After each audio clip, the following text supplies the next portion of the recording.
reacciones que ha generado la detención del Chapo Guzmán, por lo pronto entre las autoridades judiciales estadounidenses, la procuradora Loretta Lynch, en fin, y también las agencias como la DEA, la Agencia Antidrogas de los Estados Unidos, que felicita al gobierno mexicano por esta recaptura. Obviamente la DEA ha tenido mucho que ver en todos estos hechos. Jesús Esquivel, muy agradecidos con tu colaboración, también huésped honoraria, y te escuchamos. Adelante. Pepe, buenas noches. Pues efectivamente el gobierno de Barack Obama, primero, a través del Departamento de Justicia y la procuradora Loretta Lynch, ha dicho que la recaptura del Chapo es la reivindicación de la aplicación de la ley en México y en Estados Unidos, y que ahora el líder del cártel de Sinaloa tendrá que enfrentar a la justicia. Y como bien ya señalaste, la DEA cautelosa felicitó al gobierno de México y resaltó la cooperación bilateral en la lucha contra el trasiego de drogas y el crimen organizado transnacional. Esto hay que leerlo en el contexto de que la figura del Chapo Guzmán significaba algo pendiente entre Estados Unidos y México, sobre todo a raíz de la fuga de julio del año pasado, cuando la DEA estuvo extremadamente molesta por ese hecho, tomando en cuenta, Pepe, como lo platicamos en algún momento en tu programa, que la DEA tuvo muchísimo que ver en la segunda captura del Chapo Guzmán. Además, hay que decirlo, lo publiqué en Proceso, el gobierno mexicano se quedó callado porque sabía que teníamos las pruebas.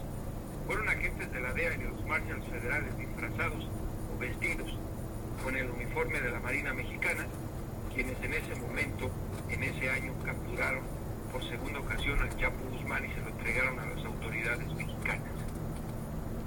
Sí, lo recuerdo muy bien cuando tú lo comentabas.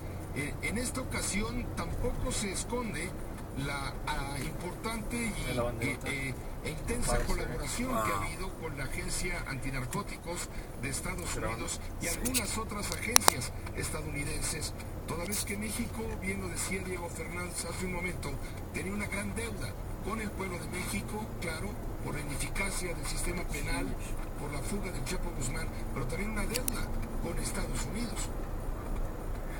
Mira, en esta ocasión creo que la asistencia que dio el gobierno estadounidense a través de la DEA, del FBI, del Departamento de Seguridad Interior, tuvo mucho más que ver con apoyo tecnológico, los drones, el mapeo satelital, y también con la información de inteligencia humana, y no me refiero a la inteligencia de los agentes, sino más bien a la compra de información a través de los informantes. Desde que se fugó el Chapo, en la DEA, por ejemplo, el que estaba a cargo en ese momento de la administración, el agente Jack Riley, fue removido nuevamente y colocado exclusivamente como jefe de las operaciones de inteligencia de la DEA para que se volviera a concentrar en apoyar a México en la captura del Chapo Guzmán.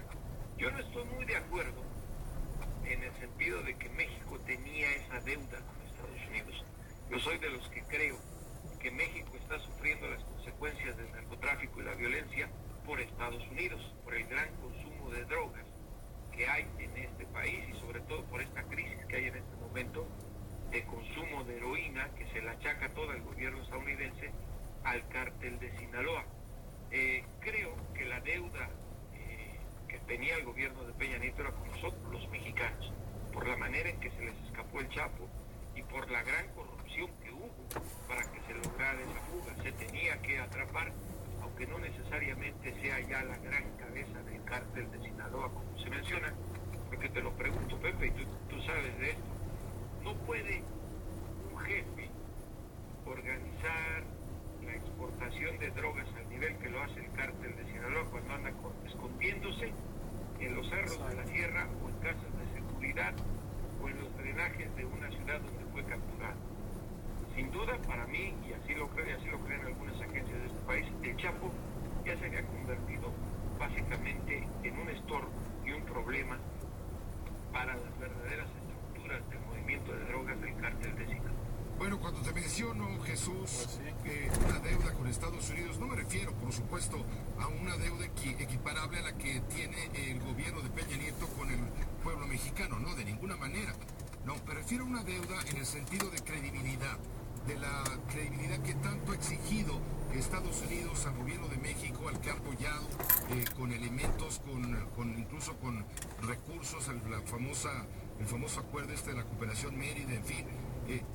De alguna manera, México está comprometido con Estados Unidos a hacer todo lo posible para que en el patio trasero de Estados Unidos las cosas no sucedan en agravio precisamente a los estadounidenses. Y en ese sentido la fuga del Chapo representaba una gran pifia, y en ese sentido habría una especie de deuda moral con Estados Unidos, que tanto ha exigido a México claridad y acción para contener el tráfico. A eso me refería al mencionar la palabra deuda, pero de ninguna manera la comparo con lo que significaba para el pueblo de México, con lo que el mismo presidente de la República en su momento calificó de fuga imperdonable.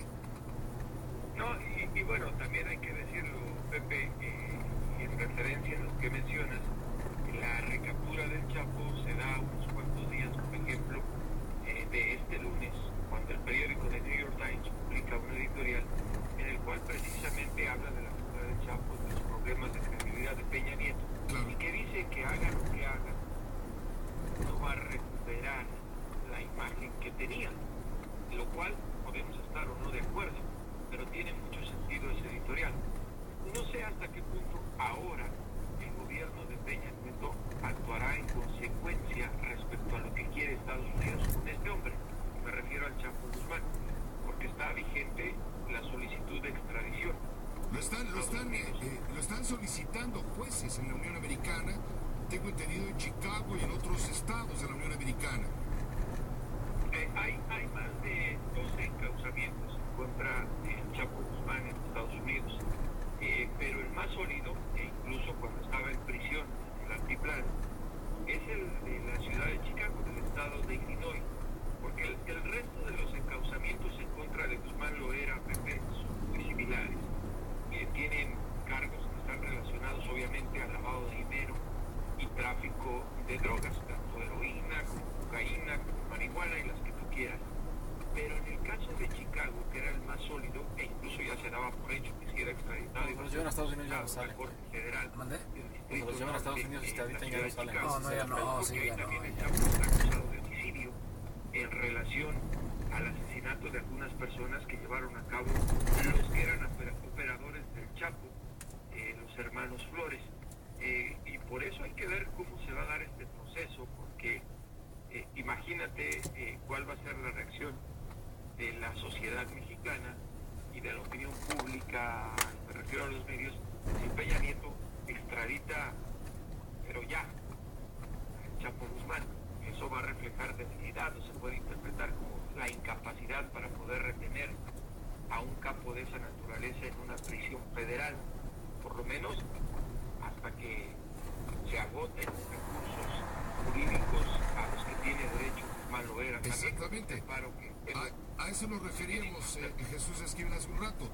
Nos referíamos a que sí, efectivamente está en vigor este proceso de extradición solicitado por Estados Unidos y concedido por el gobierno de México. Sin embargo, antes hay otros procesos en curso que tendrán que ser ventilados, y hay también recursos de carácter legal interpuestos por la defensa de Joaquín Guzmán Loera, que tendrán que ser ventilados en la Corte. Es decir, el tema de la extradición es un tema vigente, pero no se ve que vaya a ocurrir de manera inmediata, sino antes tendrán que dirimirse todo lo que te estoy explicando, o te estoy informando. Pero creo que a lo mejor no va a ser tan largo el proceso, porque hay una nueva situación. La orden de recaptura ya lleva otro enunciado, con fines de extradición. Eso dice la recaptura.